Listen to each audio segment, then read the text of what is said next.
Good morning. Good evening. This here's Jimmy two-time. I'm Double AP. This is another episode of the Enzology. The study of everything Pittsburgh. Jimmy, guess what lands special game day this Sunday? Guess what's happening? It's like a holiday. Oh, I believe it's the 40th anniversary or something. It would be the manufacturing of the official terrible tie. Myron Cope, tell us all about it. How did it start? What is it? It's the Enzology. It's the Enzology. It's a study of everything Pittsburgh. We look at the history of all kinds of stuff. Yoy. Yoy. Double yoy. Double yoy. So basically, if we think about, let's go ahead and turn the clock back, turn them hands of the clock back to 1975. That's a long time ago. We're in December of 75. I was 3 years old. I was 4. That's a while ago. I didn't know you were older than I. Are you older than Yeah. All right. Like at least an hour. We're talking the 70s when the kid. When Myron Cope had a meeting whenever he was with WTAE. And he had a meeting and they were trying to figure out how to get people to the Steelers playoff game against the Baltimore Colts back in 1975. And they said, we got to come up with an idea. And they told Myron, they said, hey, you come up with a gimmick. You got to pitch it. Myron said, I'm not a gimmick guy. And they said, you better be a gimmick guy. You better because that contract renewal is coming up. We want to see something special. And he said, then responded, yoy. Look at that. And he said, yoy. Yoy. I became a gimmick guy. Right there, just like that. So he started thinking, he's like, hey, what do people have that is an everyday household item? They came up with one idea was, I didn't even notice until I started looking at it, a black mask including Coach Noel's motto, whatever it takes. I like that. But you can't wave it. You can't wave it. No, you can't wave it, and you got to go buy it. Myron was like, we don't want 50,000 people looking at like Three River Batman. Stadium looking like Batman and Gotham looking City. in through the security, number one. And number two, they go ahead and, like, you got to You can't get through the gates with a mask these days. No, They got it at the definitely top. Now, listen, Jim. There's some history there where it wasn't marketed like it wasn't. It was advertised as like, hey, get your kitchen ties. What was the pitch? What was the pitch? It was, hey, we got to have something lightweight. Yeah, it didn't start out like this. No, you got to have something lightweight. Got to have something portable. And you got to have a household item that just about everyone in the free world A knows. dish rag. It sounds like a dish rag to me. Bring your yellow dish towel, bring a black dish towel, bring a white dish towel, bring anything that you can sit on, that you can hold, that you can carry, that you can put in your bag. That sounds like a dish towel. Yeah. And here we go. Just a plain white dish towel. It wasn't even black and gold. No, Just it bring didn't your have dish to be towel. that. The story goes, the game gets ready to start and they're introducing the players. And Myron's looking around in his binoculars, looking at all the fans.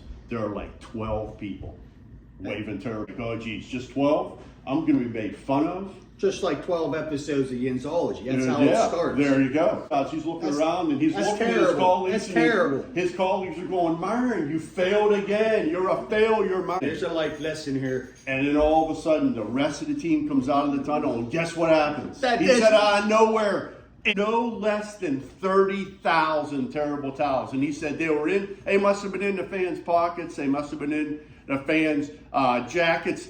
The fans must have been sitting on them, but out of nowhere comes a terrible towel. And I remember seeing whenever Stallworth and Swan came out of the tunnel, they were waving terrible towels and got the fans going. So then everyone started waving terrible towels. And in that game, no less than 3 miracles happened. Wow. No less than 3 miracles happened. The main miracle was, if you remember, and let's go back also, he was trying to think of, I need the Steeler buy-in. I need the players' buy-ins. So he went to Jack Ham. And he said, Jack Ham, what are you going to say? There's some marketing for you. I think it's a good idea. And guess what Ham said?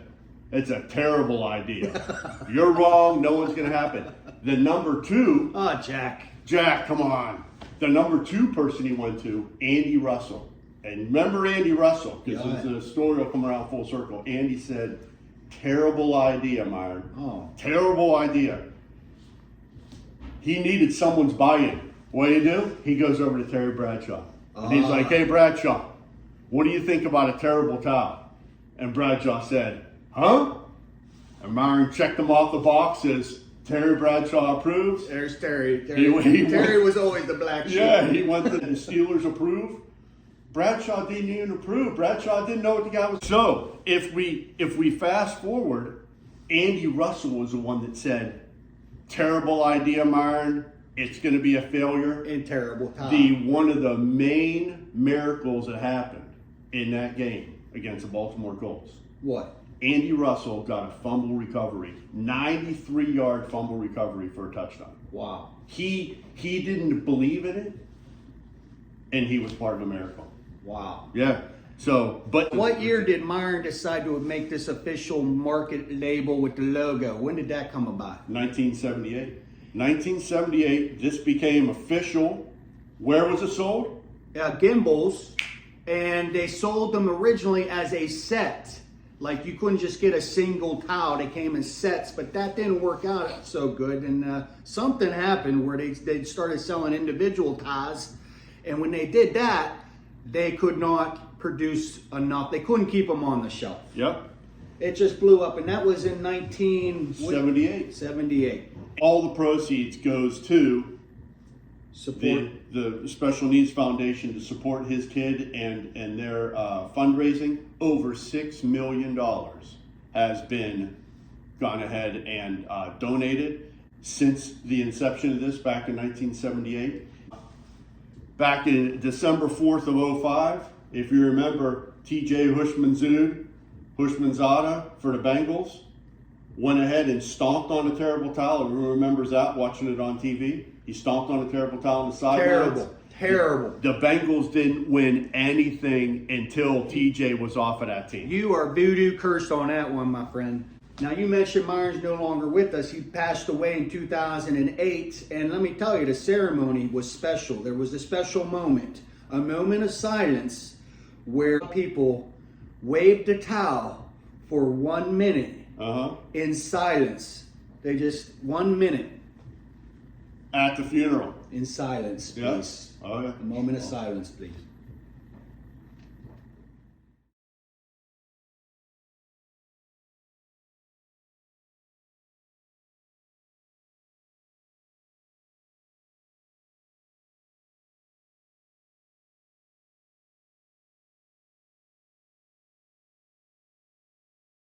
Myron came up with the idea 40 years ago, now widespread throughout any sport in the world.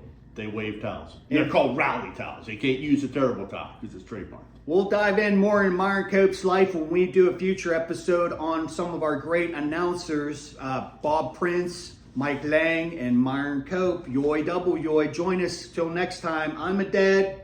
I'm a dad. I'm a dude. I'm a dude. We are two doodads. And we are at.